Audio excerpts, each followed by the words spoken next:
Welcome back. Today we'll see two much interesting topic in this principles of inheritance and variation. We have seen monohybrid cross, we have seen dihybrid cross. So let me introduce here that in monohybrid as well as in dihybrid cross, we had a typical F1 where the dominant gene express and the recessive gene skip F1 generation and reappear in F2 generation, remember, in homozygous condition. Here the story is something different. This is being studied by a German scientist, that is Joseph Kohlreuter. Okay, so incomplete dominance is being studied by Joseph Kohlreuter in the plant Snapdragon or Antirnum majus. Okay, Snapdragon or Antirnum majus. Why he got that name Antirnum majus? In case of Greek meaning, the anti means like, and that hin means like snout or nose. So the flowers are snout shaped, that's why they got the name Snapdragon as Antirnum majus. But we'll concentrate on the topic. Okay. In this topic, what we are going to study, that in Snapdragon, there is one color variety of flower which is red, and that is controlled by this gene R. Now here two R's are written, 1 and 2, because they are diploid. Another plant variety in which the flower color is white, and that is being covered with color, what you call, controlled by a recessive gene RR, which does not code for the enzyme that produce the product, that is red color. Okay. Now when these two, a red snapdragon flower and a white snapdragon flower plant, were crossed, definitely, as the law of meiosis, gametes form. Obviously, 50% go, that is law of segregation, to each from each parent, and then we'll get the F1, that is R from this parent and this R from this parent, and together they come and forms the first filial generation. As obvious, we have seen in that tall and dwarf plant monohybrid that all were tall, like in dihybrid all that yellow green, sorry, round and yellow. Here the story is not like that. Here the F1 is neither like the red parent nor like the white parent. It was intermediate between the red and white, that is the pink. So this pink was the one who arrived in F1 generation. So what here we can conclude, itself the story is finished here when we understand that in incomplete dominance in first filial generation, because of, remember, heterozygous condition, they were homozygous, red RR, white RR, small RR. But in heterozygous condition, these F1s were not alike either of the parent. So that means what they are? They are a new phenotype. So in incomplete dominance, due to heterozygous condition, the F1 comes a new phenotype, and that phenotype is blending, or that phenotype is intermediate of both the parents. So it is quite clear. Now what is the logic to remember here in incomplete dominance? That in heterozygous condition, neither of the parent shows dominance, so they are incomplete, because in F1 heterozygous condition they appear to show a new phenotype. Now start the selfing of this F1. Okay, so here remember we are taking just one trait here, that is color of the flower. So we crossed the F1, capital R, small r, capital R, small r. Obviously we got two types of gametes from each parent. Consider this as female and this as male parent. Okay, either side you can put. Now see, this R comes here, the flower color appears red. Why it is red? Because the parent was red. Okay, but in homozygous condition, and here also it is red because it is in homozygous condition. Come to the second, this R comes here. Now this is just like our F1 in heterozygous condition, comes in pink color. Again, this R and this R, small r, comes here, heterozygous condition, pink. See the logic. Small r, once again the parental character or trait is expressed here. Now if you see or imagine or remember that 3:1 ratio, 3 dominant and 1 recessive, that ratio in monohybrid itself look 3:1, but it is not 3:1. Here it is 1:2:1, that genotype in monohybrid cross. And what is 1? The homozygous red original parent. And what is 2? The pink color, the heterozygous, what you call F1. And what is 1? That is the white one, which is the recessive parent, which we consider. Now here you cannot call that this one is dominant, this one is recessive, because this is the intermediate, hence it is the what you call incomplete dominance, thanks to Joseph Colleruter, who studied this in Snapdragon. Now we have to fix an explanation. What is explanation for this type of dominance, which is neither full, it is intermediate or blending type of dominance, that is incomplete dominance? That heterozygous condition is the one that is showing a new phenotype. So just come and start reasoning about this. We know in the beginning we have this RR. This R controls red color, but it is RR because it is a pair of gene. It is allele. So an allele in its pure or homozygous form can express its character. But we know that the diploids have 2 genes, or that is allelic pair. In heterozygous condition, they are modified. In heterozygous condition, they are modified, and once the allelic pair is modified, it will not show the original character. It will show a new character because of blending of the dominance, that is incomplete dominance. You can count on an example of taking an enzyme which is given in NCERT. If suppose, consider this is the original gene, this is the modified gene. If the modified gene is producing the enzyme less efficient, or producing the enzyme which is non-functional, or producing the enzyme unable to produce the enzyme, in these 3 scenarios, first scenario, produce the enzyme less efficient, second scenario, produce the enzyme non-functional, and third scenario, it does not produce the enzyme. In that case, there the blending or intermediate expression of the gene occurs.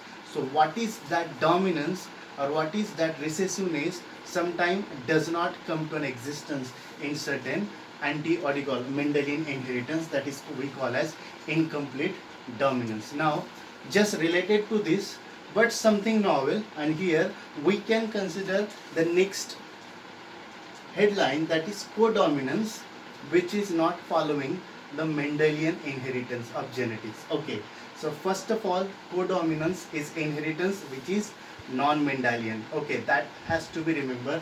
Co-dominance is non-Mendelian inheritance. Now, what does this co-dominance indicate? That our F1 generation of monohybrid cross, dihybrid cross, all were showing law of dominance, that a dominant gene suppresses the expression of recessive gene. Here, neither there is a complete dominance, neither there is incomplete dominance. Now here, the dominance is mutual understanding, simultaneous, and that is cooperated. That means everyone in its present get expressed. Because of this, this is called as co-dominance, because here there is simultaneous expression, and the best example for that is our ABO blood group. We know that we are being classified into major 4 blood groups: blood group A, blood group B, blood group AB, and blood group O. That RH factor is some another fact. We'll discuss that in some next videos. Okay, come on, how this ABO blood group can be an example of co-dominance. Okay, so we have our RBCs, red blood cells, and obviously we have plasma membrane and that RBCs. This plasma membrane generally have different types of antigens present on them. Generally they are carbohydrate or sugar residues. So in our body, they are not harmful to us, they doesn't show antigenic behavior to us. But when a foreign blood comes, those tiny antigens or sugar molecules or carbohydrate molecules present on the RBCs of another person, when they come in our body start to fight or combat with that just like their antigen, and obviously there occurs an antigen antibody reactions and clumping occurs. There is a deadly pattern to what you call consequences of that if proper matching is not done.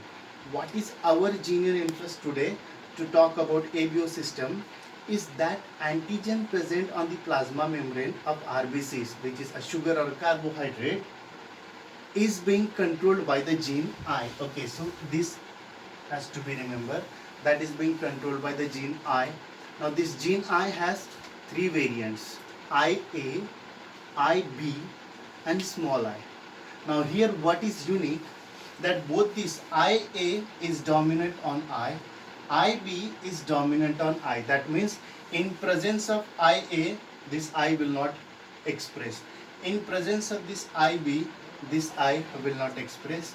Even in presence of this AB both, this I will not express in the progeny. Now what does that mean? That universally IA and IB are dominant over I. We are studying co-dominance. So remember here IA and IB are completely dominant over I. But when IA and IB comes together, they don't suppress each other, they express together. Now here is that cooperation, that kind of dominance where everyone is happy with the presence of other. So here blood group blood antigen A and blood antigen B, when they come together, they both express, and that's why we get the blood group AB. So in this way, if the person's blood group has antigen A, the blood group is A. If the person's blood group has antigen B, the blood group is B. But if the person's RBCs has both A and B antigen, the blood group is AB. And when there is no antigen on the RBCs, that blood group is considered as O blood group. Okay, so we have discussed that this ABO is controlled by gene I, which has three variations, IA, IB and small I. Then we are diploid, so we have 6 variation. Because we are diploid, here 3 alleles or 3 allelic pair which are fighting to present on same locus. Okay, now here see, we consider alleles of parent 1. Before crossing, we are taking all the possible combinations of these 3 genotypes. Okay, now alleles of parent 1, alleles of parent 2. When they come together, see what the offspring genotype offers and what the offspring phenotypes comes. Simple. Here we are not just discussing like checkerboard or Punnett square. Here direct addition of antigen is there. This we are studying in human ABO system. One parent has IA. The second parent, you can consider male or female, also has IA. That means in both the parent, A antigen is present on the RBCs. So definitely the genotype is homozygous for A antigen. Okay, so the blood group is A. Move ahead. One parent has A, another has B antigen on the RBCs. Both are present. I said co-dominance. See the blood group AB is present here. That means in presence of A, the B is not suppressed. Neither in presence of B, A is suppressed. Both expressed together. Next scenario, here one parent has A antigen, another parent doesn't have antigen. As I said, either A or B, when they are present with I, they dominate that. So here I, you see the offspring genotype is IA, I, but the blood group is A. That means who is suppressed? I is suppressed, and who is expressed? A is expressed. That means A is dominant over I. In the same way you can go for this. One parent has B, one has A antigen. Definitely both will come together. The blood group will be AB and genotype will be IA and IB. Come existently, interestingly, the last case here. Okay, one parent has no antigen, another parent has no antigen. That means neither of the parent have the antigen. The genotype is totally II in homozygous way, and the offspring definitely has O blood group. So what does this indicates? You can calculate this. In co-dominance, it is fact that two genes come together and express. But itself in co-dominance example of ABO blood system, I gene is being dominated by IA antigen and IB antigen. Okay. Now come to the end point to conclude this. This is being controlled by three allelic forms of I gene which fight to present on the same location on the chromosome. And what is the interesting fact? Out of these three allelic form, only two comes in the offspring. Only two comes in an individual. So such type of allelism where three or more allelic form of pair controls the trait or character like the blood group, this gives an example of multiple allelism. So we have seen incomplete dominance, that is blending. Intermediate dominance, we have seen no fighting, just expression simultaneously together, co-dominance. If you see one more example, that how that starch grain being synthesized in the plant, you see if the gene, just considering the genotype, BB is present, then those seeds are large. Now listen here, large as one character. On maturation, these large seeds turned out to be round. So first case, when genotype is BB, capital BB, the seeds are large, and on maturation they are becoming round. And when genotype is BB, that is small b, the seeds are short, and on maturation they are wrinkled. Now see, in case of heterozygous condition, that is modified condition or modified allelic pair, that is capital B and small b, here seeds are large but not that large like capital B, or not small like small b. They are intermediate between that, and they are turning out to be round. Now they are turning out to be round, but they are not large like this BB. They are turning out round on maturation, but their size is intermediate. So what does it indicate? In one sense, this indicates incomplete dominance. So what we have to understand from this, that dominance is not universal, that one gene will definitely dominate. Basically, dominance is being governed by the trait or the character. That means the product of the gene. Everything in our body is controlled by the genes present on the chromosome. So those genes that codes for particular protein or enzyme, what that influence of protein or enzyme is in our body, that determines the influence of dominance. So it is not universal to have always a dominant or a recessive expression. The product of the gene matters, just like we got the example of their enzymes here. Functional enzyme, less functional enzyme, non-functional enzyme, or non-enzyme at all. Or here, the starch grain. In their homozygous form, BB capital, they were large and round on maturation. In small BB form, they were short and wrinkled on maturation. But when capital B and small b, that is heterozygous condition, they came, they turned round on maturation, but the size was intermediate. That means that enzyme was not that much suitable to convert the product into that large size. So here it is incomplete dominance in one sense. So what to conclude? That dominance basically is being decided by, remember, the product of the gene. The product of the gene or the protein or the enzyme that is coded by that gene in its homozygous form and in its modified allelic form, that is in heterozygous condition, that decide the impact on the phenotypic expression of the organism. So at the end of this, what we should consider, this incomplete dominance studied in Snapdragon or Antennum majus, okay, by Joseph Colerator. Here the expression is intermediate or blending. That's why it is called incomplete dominance. Co-dominance is being best explained by our ABO blood system, where here we can understand the genotype and phenotype, but expression of two genes simultaneously, that is antigen IA and antigen IB. And this is also an example of multiple allelism, that is more than three or more than three pairs of allele together controls the character in the individual. Here ABO is being controlled by IA, IB and small I, the three variants of the I antigen. In this way, we come to the conclusion that dominance can be strongly dominant, can be blending, intermediate or incomplete dominance, or can be what you call mutual dominance, that is co-dominance. It depends upon the original gene allelic pair and its product, as well as the gene allelic pair in its modified form, that is what you call in heterozygous condition, and their product what they produce, either protein or enzyme, and how much efficient that production decides the end product, that is the phenotype in the individual. So in this way, once you read in NCERT and see this video once or twice, you will definitely understand what is incomplete dominance and what is co-dominance. So I wish, thank you, thanks for watching.